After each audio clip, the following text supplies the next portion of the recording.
Yun, mga kabuwis. Tapos tumigil na yung nag-aaway.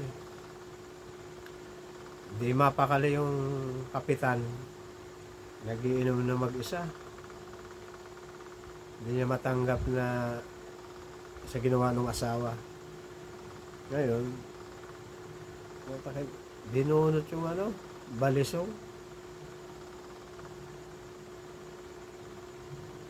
Ay yung anak,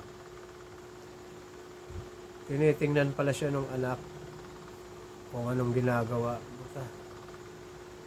Ay, sabi.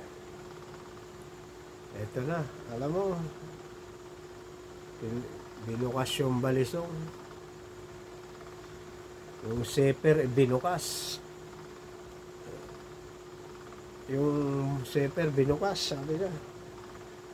Sumigaw yung anak. Tay! Tay, wag! Naakma na sanang puputulin. Sumigaw yung anak. Tumakbo yung anak sa Nanay, pigilan mo yung asawa mo.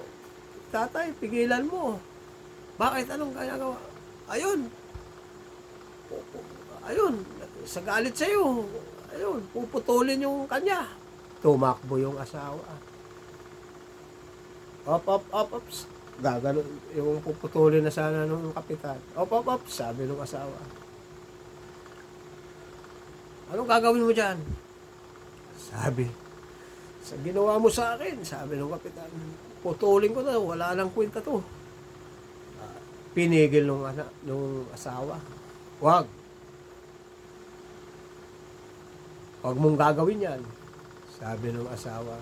Ano, sa ginawa mo, nagalit. Putulin ko. Wag. Pinigil nung asawa. Wag mong gagawin yan. Yun. Pinigil nung asawa.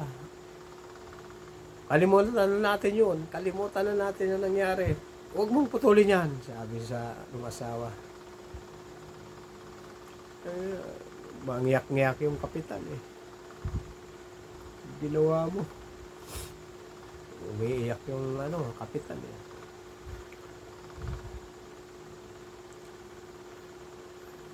Huwag mong, tapos inulit.